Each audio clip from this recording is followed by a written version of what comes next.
अनुराधा के पति का अचानक एक बीमारी से देहांत हो गया। 5 बेटियों की जिम्मेदारी अनुराधा पर आ गई। देख अनुराधा, अब हम तेरा और तेरी बेटियों का बोझ अब और नहीं उठा सकते। इन्हें ले और यहाँ से निकल जा।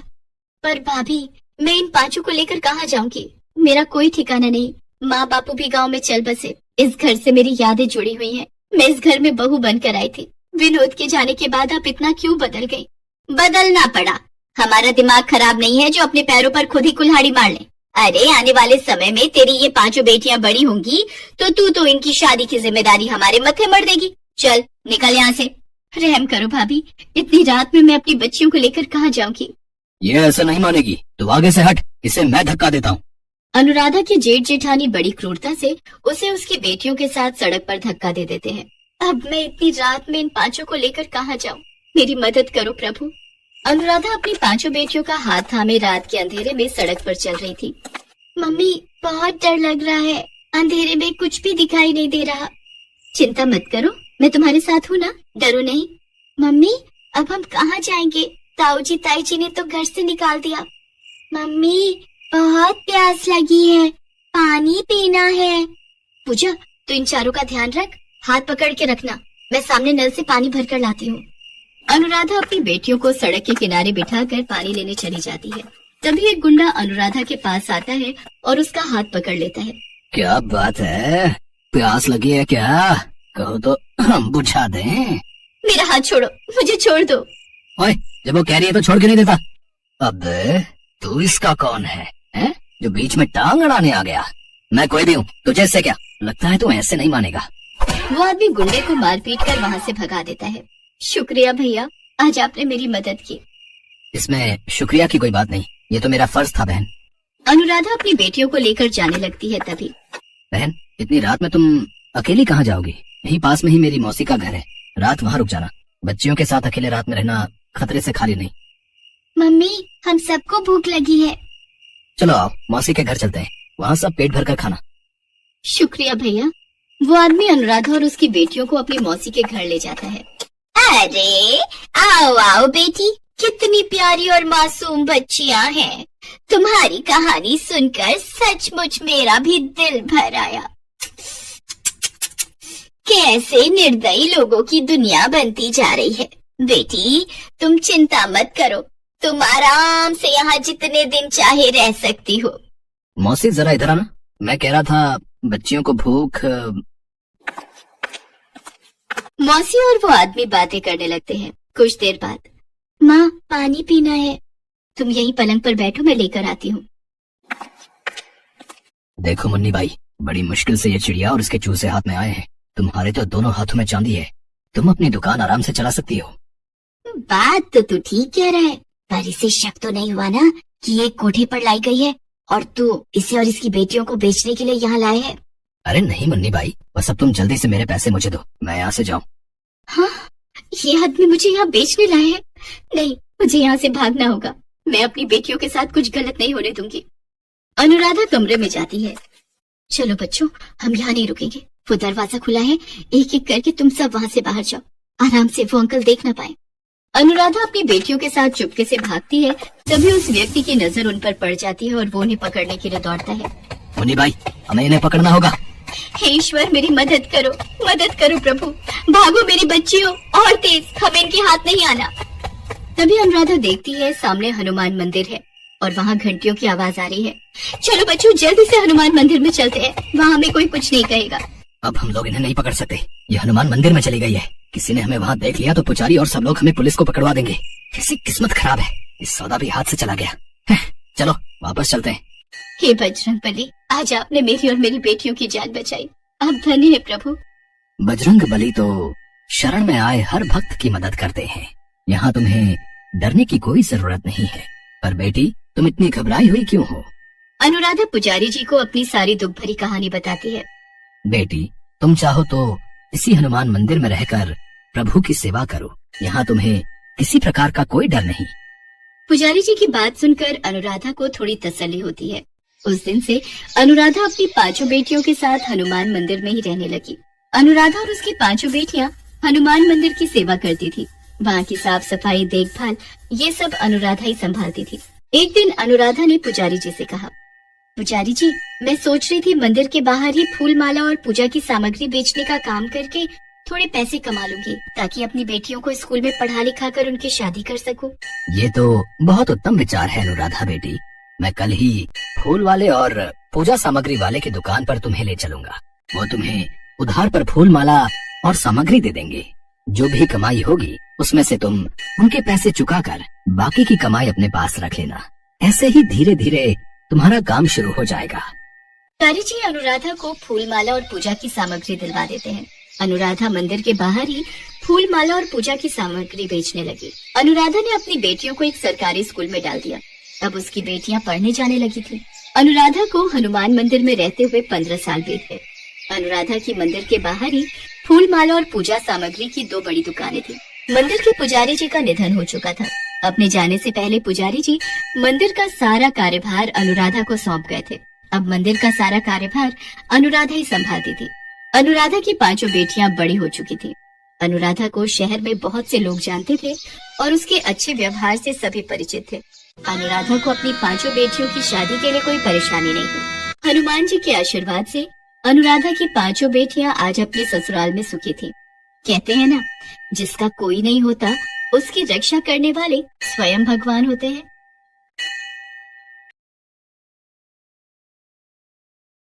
मानसी एक 8 साल की छोटी बच्ची, जिसके मम्मी पापा दोनों नहीं थे।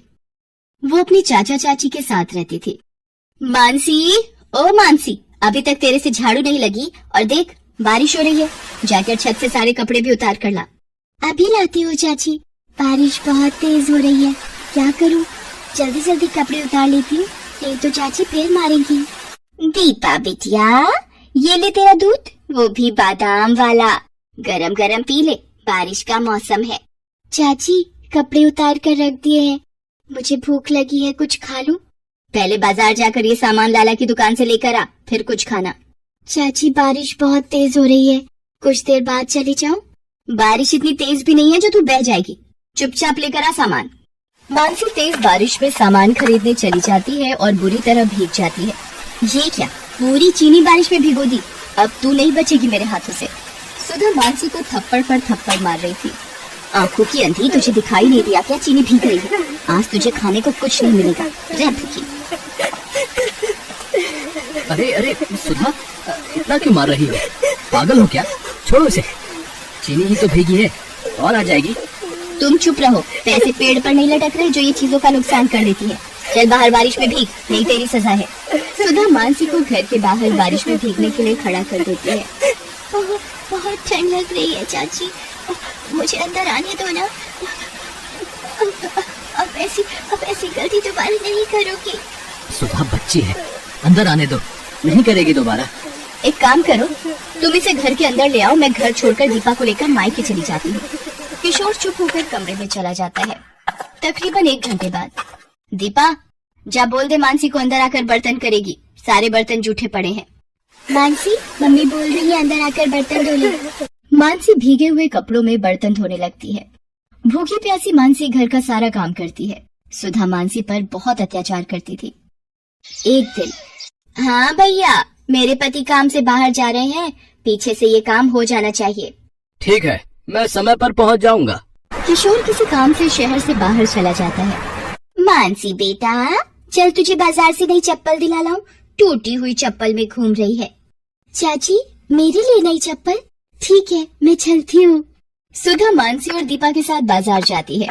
मानसी, तू यहाँ बैठकर चप्पल देख। भैया, दिखाना जरा चप्पल। मानसी, मैं जरा दीपा को सामने की दुकान से पानी की बोतल दिलाकर आती हूँ। सुधा मानसी को चप्पल की दुकान पर छोड़ जाती है। दुकानदार दूसरे ग्राहकों में व्यस्त हो जाता है। तभी, बेटा, आपका नाम मानसी है ना? आपकी चाची ने मुझे भेजा है, उन्हें घर जाना पड़ा, वो मुझे तुम्हें घर छोड़ने को बोल गई हैं। आओ, तुम्हें घर छोड़ देता हूँ। अंकल, ये तो मेरे घर का रास्ता नहीं है, आप मुझे कहाँ ले जा रहे हो? ये रास्ता भी घर की ओर ही जाता है, जहाँ से ले जा रहा हूँ चुपचाप चल। मानसी व्यक्ति के हाथ पर काटकर हाथ छुड़ाकर भागती है। रुक जरा, भक्ति का है। व्यक्ति मानसी का पीछा करता है। मानसी रोती हुई तेजी से भागती है। भागते भागते अचानक, आंटी, वो अंकल मेरे पीछे पड़े हैं, मुझे अपने साथ ले जा रहे हैं आंटी। डरो नहीं बेटा। अरे अब क्या करूं, ये लड़की तो गायब हो गई। मैडम, वो लड़की तो हाथ छुड़ाकर भाग गई। कैसी लड़की को पकड़ने के लिए तुमने बोला? मेरे पैसे वापस करो, जितने भी मैंने तुम्हें दिए हैं। लड़की को तुम संभाल नहीं सके, इसमें मेरी क्या गलती है? कोई पैसे वापस नहीं मिलेंगे। सुधा ने मानसी को उस व्यक्ति को बेच दिया था और उसके बदले 5 लाख रुपए लिए थे। उधर मानसी जिस महिला से टकराती है उनका नाम कौशल्या देवी था। मानसी डरी हुई थी तो वो उसे अपने साथ ले आई। आओ बेटा अंदर आओ, डरो नहीं। माला, गुड़िया के लिए पानी लेकर आओ और कुछ खाने को भी। ये लो दीदी। ये कौन है? मैं बाजार से निकली तो ये बच्ची किसी आदमी से डरकर भाग रही थी और मेरे से टकरा गई। मानसी जब खाना खा लेती है तब, बेटी तुम्हारा नाम क्या है? आंटी मेरा नाम मानसी है। मेरी चाची मुझे बाजार में अकेला छोड़कर चली गई और उन गंदे अंकल ने बोला कि वो मुझे घर छोड़ देंगे, पर वो अंकल मुझे कहीं और ले जाने लगे थे। मानसी रोते हुए कौशल्या को सारी बात बताती है। तुम यहाँ पर बिल्कुल मत घबराओ मानसी, अब तुम यहीं रहो, यहाँ तुम्हें डरने की कोई जरूरत नहीं। माला, मानसी की भी सभी बच्चों के साथ रुकने की व्यवस्था कर दो, ये अब हमारे अनाथ आश्रम में ही रहेगी। कौशल्या एक छोटा सा अनाथ आश्रम चलाती थी और मजबूर बच्चों की सहायता करती थी। उधर जब किशोर वापस आता है तो वो घर पर मानसी को नहीं पाता। किशोर सुधा से पूछता है, सुधा, मानसी दिखाई नहीं दे रही, कहाँ गई है? यहीं कहीं होगी। किशोर कमरे में चला जाता है, तभी सुधा को व्यक्ति का फोन आता है। दूसरे फोन पर किशोर दोनों के बीच की सारी बात सुन लेता है। शायद तुम जानती नहीं हो, कल्लू से पूरे एरिया में नाम से ही लोग डर जाते हैं। मुझ जैसे गुंडे से पंगा लिया है तुमने। देखो कल्लू, धीरे बोलो, मेरे पति वापस आ गए हैं। वो तुम्हारी आवाज सुनेंगे तो हम दोनों जेल में जाएंगे। मानसी के गायब होने का पता अगर किशोर को चल गया तो हम दोनों की खैर नहीं। मुझे कुछ नहीं सुनना, मेरे 5 लाख रुपए दो और मेरा हिसाब करो। ठीक है, मैं पैसे दे दूंगी, थोड़ा वक्त दो। सुधा फोन रख देती है। तभी, क्या तुमने मानसी को गुंडे के हाथ बेच दिया? सुधा, तुमने कितनी नीच हरकत की है। बेचारी बिन माँ बाप की अनाथ बच्ची को तुमने बेच दिया। सुधा, तुम एक औरत और एक माँ कहलाने के लायक नहीं हो। कहाँ रहता है वो गुंडा? मेरे साथ चलो, अभी बताओ उसका पता। किशोर सुधा को थप्पड़ मारता है और कल्लू गुंडे के घर पहुंचता है। बता मेरी भतीजी मानसी कहाँ है? बता वरना मैं तेरा खून पी जाऊंगा। बता। ये मुझे मत मारो, मुझे नहीं पता तुम्हारी भतीजी कहाँ है। तू ऐसे नहीं मानेगा, पुलिस के सामने सब जुबान खुल जाएगी तेरी। ये ले। किशोर पुलिस को फोन करता है और वो आकर कल्लू से सारी बात पूछते हैं। किशोर जी, हमारे पास एक अनाथ आश्रम की तरफ से एक बच्ची के मिलने की खबर आई हुई है, एक बार वहां चलकर देख लेते हैं। कल्लू का अरेस्ट कर लो रे। नमस्ते कौशल्या देवी जी, वो आपने जो बच्ची के मिलने की खबर दी थी। जी इंस्पेक्टर साहब, मैं अभी बुलाती हूँ। माला, मानसी को ले आओ। चाचा जी। मानसी मेरी बच्ची, मुझे माफ कर दे, तेरी ये हालत मेरी वजह से हुई है। आपको पता भी है मानसी को इन्होंने गुंडे के हाथ बेच दिया। आपने एक माँ होकर मासूम बच्ची को किसी गलत हाथ में सिर्फ पैसों के लिए बेच दिया, सिर्फ इसलिए क्योंकि मानसी अनाथ है, इसके माता पिता नहीं है। इंस्पेक्टर साहब, आप सुधा को गिरफ्तार कर लीजिए। किशोर, मुझे माफ कर दो, मेरे से गलती हो गई। चाचा जी, चाची जी को जेल मत भेजो, इन्हें माफ कर दो चाचा जी। देखो सुधा, अपनी आंखें खोल कर देखो, ये बच्ची अभी भी तुम्हारे बारे में सोच रही है। कौशल्या जी, अगर आज आप ना होती तो मानसी का क्या होता? कौशल्या जी, आपका बहुत बहुत धन्यवाद। किशोर जी, अनाथ बच्चों की सहायता के लिए मैं सदा तैयार हूँ, इसलिए ही इस अनाथ आश्रम में हर मजबूर बच्चे को सहायता मिलती है। मानसी बिटिया, अपने चाचा के साथ घर जाओ। किशोर जी, मानसी आपकी जिम्मेदारी है, इसका ध्यान रखिएगा। मानसी, मुझे माफ कर दो बिटिया, मैं अब कभी तुम्हें माँ की कमी महसूस नहीं होने दूंगी। मानसी खुशी खुशी अपने चाचा चाची के साथ घर चली जाती है। कौशल्या देवी की वजह से आज मानसी सही सलामत अपने घर वापस